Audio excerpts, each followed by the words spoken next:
Hello guys, எல்லோருக்கும் வணக்கம். So இன்றைக்கி எங்கள் வீட்டில் பார்த்தீங்கன்னா ஒரு அருமையான தயிர் சாதம் வச்சுருக்கிறாங்க அண்ட் வாழைக்காய் மீன் பொரியல் செஞ்சு வச்சுருக்கிறாங்க. ஸோ இதை பற்றி தான் பார்த்தீங்கன்னா இந்த வீடியோ முழுக்க இருக்க போகுது. ஸோ வீடியோக்குள்ளே போகிறதுக்கு முன்னாடி நீங்கள் இன்னும் நம்ம சேனலை சப்ஸ்கிரைப் பண்ணாமல் இருந்தீங்கன்னா மறக்காமல் நம்ம சேனலை சப்ஸ்கிரைப் பண்ணி பக்கத்தில் இருக்கிற பெல் பட்டனை கிளிக் பண்ணி வச்சுக்கோங்க. அப்போ தான் நம்ம போடுற புது வீடியோ உங்களுக்கு உடனுக்குடன் நோட்டிஃபை ஆகும். அண்டு நேற்று எங்கள் வீட்டில் பார்த்திங்கன்னா ஒரு அருமையான மீன் குழம்பு அண்டு மீன் வறுவல். மீன் பார்த்திங்கன்னா பாறை மீன். ஸோ மீனில் பார்த்திங்கன்னா ஒரு சுவையான மீன் பார்த்திங்கன்னா பாறை மீன். ஸோ அந்த மீன் குழம்போட வீடியோ நம்ம சேனல் பேஜில் நம்ம போட்டிருக்கோம், நேற்று அப்லோட் பண்ணியிருக்கோம். அந்த வீடியோ நீங்கள் பார்க்கணுன்னு நினச்சிங்கன்னா இந்த வீடியோவை பார்த்து முடிச்சுட்டு அந்த வீடியோவை கண்டிப்பாக நீங்கள் பாருங்கள். அண்ட் இந்த வீடியோவுக்கு ஒரு லைக் போட்டுருங்க.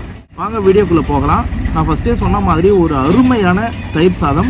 அண்ட் இதில் என்னென்ன ஆட் பண்ணியிருக்காங்க அப்படின்னு பார்த்தீங்கன்னா கடுகு போட்டிருக்காங்க. தயிர் சாதம் அப்படின்னு சொன்னாலே காஞ்ச மிளகாய் கண்டிப்பாக இருக்கும். அண்டு கருவேப்பிலை அண்ட் இன்னொரு விஷயம் என்ன அப்படின்னு பார்த்தீங்கன்னா கொத்தமல்லி. ஸோ தயிர் சாதத்துக்கு ஒரு டேஸ்ட்டை கொடுக்குறதே பார்த்தீங்கன்னா கொத்தமல்லி தான் அப்படின்னு சொல்லணும். ஸோ கொத்தமல்லிலாம் போட்டு ஒரு அருமையான தயிர் சாதம் செஞ்சுருந்தாங்க. அண்ட் அது கூட பார்த்தீங்கன்னா வாழைக்காய் மீன் வறுவல். அது என்னடா வாழைக்காய் மீன் வறுவல் அப்படின்னு சொல்கிறேன் அப்படின்னு பார்த்தீங்கன்னா சைவத்தில் ஒரு மீன் கூட பார்த்திங்கன்னா வாழைக்காயை கம்பேர் பண்ணுவாங்க. எதுக்கு அப்படின்னு பார்த்தீங்கன்னா நிறைய பேர் சைவ பிரியர்களாக இருப்பாங்க, அசைவம் சாப்பிட மாட்டாங்க இல்லைங்களா. ஸோ அப்படிப்பட்டவங்களுக்கு பார்த்திங்கன்னா வாழைக்காவை கட் பண்ணி அதை மீனை வறுக்கிற மாதிரி நல்லா மசாலாலாம் தடவி வறுத்து எடுத்து ஸோ சர்வ் பண்ணுவாங்க. ஸோ அதை தான் பார்த்திங்கன்னா வாழைக்காய் மீன் வறுவல் அப்படின்னு சொல்லுவாங்க இல்லைங்களா. ஸோ நம்ம எல்லாருக்குமே தெரியும். இன்றைக்கி எங்கள் வீட்டில் பார்த்திங்கன்னா இந்த தயிர் சாதத்துக்கு வாழைக்காய் மீன் வறுவல் செஞ்சுருக்கிறாங்க. அண்ட் சோத்து வத்தல். இந்த சோத்து வத்தல் பார்த்திங்கன்னா எங்கள் வீட்டில் போட்டு சோத்து வத்தல், அதாவது சாப்பாடு மீறுது இல்லைங்களா ரைஸ், அதை நல்லா அரைச்சி மிக்சியில் அரைச்சி இந்த சூரிய வெளிச்சத்தில் காய வச்சு எடுத்து வச்சுப்பாங்க. ஸோ இந்த மாதிரி வெரைட்டி ரைஸ் செய்யும்போது பார்த்திங்கன்னா அந்த சோத்து வத்தலை வறுத்து கொடுக்குறது வழக்கம். ஸோ அதே மாதிரி இந்த தயிர் சாதத்துக்கு இன்றைக்கி இந்த சோத்து வத்தலும் ஃப்ரை பண்ணி வச்சுருக்கிறாங்க. அண்ட் லாஸ்ட் ஒன் பார்த்திங்கன்னா மோர் மிளகாய். இந்த மோர் மிளகாய் கடையில் வாங்கின மோர் மிளகாய் தாங்க. ஸோ இதெல்லாம் வச்சு சாப்பிடும்பொழுது அவ்வளோ அருமையாக இருந்தது.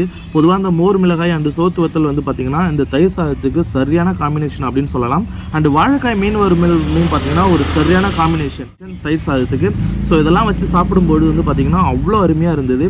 அண்டு நேத்தியே பார்த்திங்கன்னா எங்கள் வீட்டில் சொல்லியிருந்தாங்க. ஸோ நேற்று எங்கள் வீட்டில் மீன் குழம்பு வச்சுருந்ததுனால ஸோ நாளைக்கு கண்டிப்பாக நம்ம வீட்டில் தயிர் சாதம் அப்படின்ற மாதிரி சொல்லியிருந்தாங்க.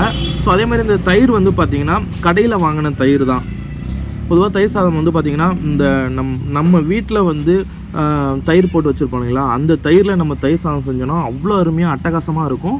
பட் கடையில் வாங்கி நம்ம தயிர் சாதம் செஞ்சாலுமே நல்லா தான் இருக்கும். இந்த வீடியோ பார்க்குற உங்களுக்கு தயிர் சாதம் பிடிக்குமா என்னன்றதை கமெண்ட் செக்ஷனில் பதிவு பண்ணுங்கள். ஏன்னா நிறைய பேருக்கு பார்த்திங்கன்னா தயிர் சாதம் பிடிக்காது.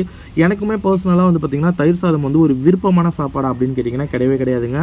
பட் எங்கள் வீட்டில் தயிர் சாதம் செஞ்சு கொடுத்தா சாப்பிடுவேன். பட் ரொம்ப விருப்பமாக அதிகமாக சாப்பிடுவேன் அப்படின்னு கேட்டிங்கன்னா சாப்பிட மாட்டேன். ஸோ அதனால தான் என்னோடய பிளேட்டில் பாருங்கள் சாதம் கொஞ்சமாக இருக்கும்.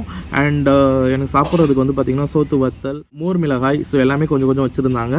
அண்டு பார்த்திங்கன்னா கொஞ்சமாக குழம்பு. இது பார்த்திங்கன்னா கத்தரிக்காய், நேற்று வச்ச மீன் குழம்புல இருந்த கத்தரிக்காய் கொஞ்சமாக தொட்டுக்கிறதுக்காக வச்சாங்க என்னோடய பிளேட்டில்.